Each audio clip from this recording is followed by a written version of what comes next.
Hello everybody, you're welcome back again to Reggae Appreciation Society. The complex relationship between Wailers members Bob Marley and Peter Tosh is one of the most talked about topics in reggae lore and history. Childhood buddies, eventual bandmates, quasi-rivals, and lifelong brothers. Two titans that were the antithesis of the other. On one side, you had Bob, the feel-good, amiable Rasta ambassador with the big smile and one love mantra, and Peter, the stern militant revolutionary that made it clear that he didn't want peace without justice. As we all know, both men would, after separating, go on to magnificent solo careers and build spectacular backing bands of their own. Bob retained the Wailers name and formed the imperious Bob Marley and the Wailers, while Peter assembled the Super World Sound and Power Band with some of the greatest instrumentalists to ever walk the earth. But what most don't know is that at a particular point, two of Bob's ace guitarists were forced to jump ship and cross over to Peter's musical camp due to a number of reasons that ranged from creative differences, personal issues, money, to outright life-threatening danger that made staying with the Tough Gong a mission impossible. But who were these musicians and what was their story? Now, to do justice to this, we must start with the very first of these two maestros to join the Wailers in the amazing Al Anderson. Coming out of New Jersey in America, this Berkeley College-trained instrumentalist contributed to English rock band Traffic's album. Traffic was then signed to Island Records, and Al was so impressive that Chris Blackwell gave him a job as in-house session guitarist with the label in 1973. It was in that same period that Peter Tosh, after months of tension, quit the Wailers, like Bunny Wailer had done not too long before, and put an end to the original Wailers trio. Bob went to work rebuilding his musical machine around his rhythm section, the Barrett Brothers. As work began on recording the music for the album Natty Dread, Chris Blackwell drafted Al Anderson to replace Peter Tosh on the guitar and to infuse a rock blues edge that could appeal to global audiences.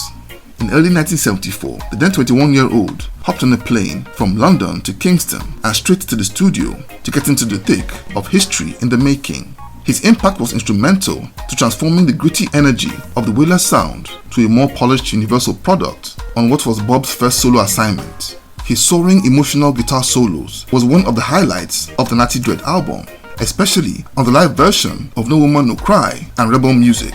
To young Al, the whole experience was an adventure of a lifetime, taking in the sights and sounds of Jamaica and participating as a vital engine at the very heart of the island's hottest band, especially with the album Natty Dread becoming a critical and commercial hit when it came out in October 1974.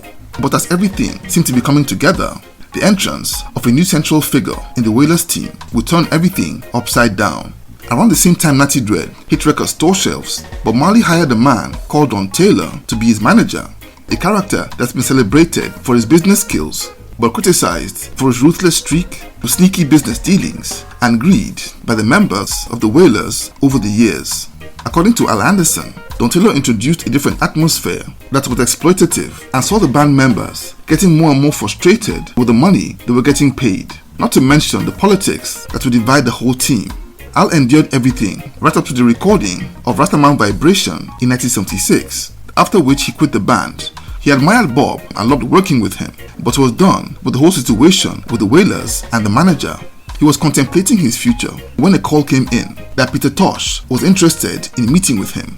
Tosh was then building his own team to record the music for his solo debut album, Legalize It. And when they met, he told Al that he had formed a band called World Sound and Power with Sly Dunbar and Robbie Shakespeare at its very core. Al was excited and jumped at the idea. On the spot, Peter gave him $10,000 to rent an apartment, buy a car and a brand new guitar, and they got to work recording Legalize It. Peter was a huge fan of Al's guitar play and the pair became very close friends. Al would thrive even more in this new band as he had more creative freedom to play even louder with more flair, as Peter was inclined to a more earthy and heavier rhythm, unlike the Wailers with a more disciplined and restrictive style. Bob Marley's band was a man down, but didn't lack a guitarist, mind you, as the Tough Gong had the year before hired another American maestro with a huge flair for blues and rock in the amazing Donald Kinsey. Kinsey's story with Bob Marley and the Wailers started entirely by accident in 1975. He was then leader of his own rock band called White Lightning and was the son of blues guitar legend Big Daddy Kinsey. He went to New York and went to Islands Records office in Manhattan looking for a deal for his own band. When he walked in, he saw the walls were covered with photographs of Bob Marley. Those were the days when reggae was still mostly unknown in America, and Donald Kinsey had never listened to reggae before. He walked out of Island Records with his record deal, and out of curiosity, some tapes of Natty Dread and Catch a Fire that blew him away when he heard it. Incidentally, a few weeks later, Donald was contacted by Peter Tosh, who was then starting work on his debut album, Legalize It, and the pair struck up a rapport that saw Kinsey even play a few licks on that album. And not long after that, he met Bob at a press conference, and it so turned out that Bob was also a great fan and admirer of his guitar play. I'm not certain if the Tough Gong really wanted to double down on the blues guitar sound that Al Anderson was providing, or if Bob just sensed that Al was unsettled and could soon leave. But Bob invited Donald Kinsey to be a part of the recording sessions for the album Rastaman Vibration, and eventually a full member of the Wailers band. He would inject a fiery and emotionally turgid sound and feel to tracks like Roots Rock Reggae and Johnny Wars in ways that made those songs all-time classics. And he brought that same fire when the band went on the epic tour to promote the album. Al Anderson had quit the band immediately after the recording sessions, so it all fell on Donald to bring the heat on the massive 65-date tour between April and June 1976 across Europe and America. He fit in perfectly and did amazing stuff, even amidst the turbulent political situation in Jamaica at the time, and showed no signs of wavering until he came face to face with death. Bob Marley and his band were scheduled to perform at the Smart Jamaica Concerts, which was a musical initiative to promote peace between the warring political factions on the island. The street enforcers of one of the political parties were against the concerts holding and sent word to Bob not to get involved, but the Tough Gong didn't listen. So as the story goes, gunmen stormed Bob's house at 56 Hope Road in Kingston on the evening of December the 3rd and opened fire, leaving Bob, Rita Marley and manager Don Taylor critically injured. Kinsey was in the same room with Bob when the assassins burst in and escaped miraculously with his life by using a heavy metal equipment case as a shield from the bullets. The most terrifying day of Kinsey's life, but he stood bravely by Bob when the band played the Smart Jamaica concerts 2 days later. Bob fled to London on exile not long after, while Kinsey, traumatized to the bone, quit the Wailers band out of fear and moved back to the US to clear his head. It was while he was resting in his home one day in February 1977 that a call came in from Jamaica and from none other than Peter Tosh, who asked him if he was interested in joining his band as he was getting ready to record the songs for his second album, Equal Rights. Donald Kinsey was naturally hesitant, considering what he had just been through, but had fallen in love with reggae, and considering the fact that Peter wasn't the political target that Bob was, and that he had enjoyed fabulous chemistry with Peter during the brief collaboration on Legalize It, he eventually agreed to it.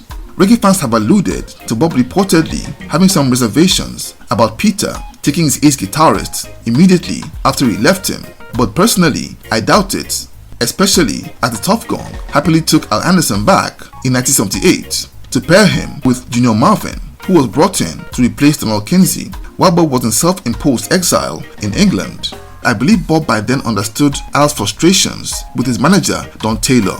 It's been suggested that Al Anderson had gotten tired of the fiery and volatile situation in Peter's camp. The Stepping Razor was quite temperamental by those times and frequently clashed with the authorities, leading to arrests and frequent raids. And his temper also became a factor that began to disorganize the band, eventually leading to the exits of Sly and Robbie not long after, who moved on to start working for Black Uhuru. And in Al's absence, Bob's camp had flourished massively. It was by then a lot more organized, the tours were huge, and the pay structures had improved dramatically. In Al's second stint with the Wailers, he and Junior Marvin would join forces to create an unstoppable twin guitar attack, with Al's soaring bluesy solos complementing Junior Marvin's Jimi Hendrix-inspired rock licks on masterpieces like Survival and Uprising, until Bob's eventual passing in 1981. As for Donald Kinsey, he remained a constant figure and immovable rock in Peter's band, unleashing his relentless power play on some of the Stepping Razor's all-time classics like Bush Doctor in 1978 and Mama Africa in 1983. In perspective, it's amazing how intertwined the studio session scene in reggae circles were in the golden era and how the legends all seem to work with the same guys. And though there was an unstated rivalry between Bob and Peter, it's very pleasing to note that Bob viewed the movement of his prized instrumentalists as a byproduct of a fluid industry rather than anything remotely resembling betrayal. So there you have it. Thank you for watching this video today. Please leave a like, subscribe, and until next time, God bless.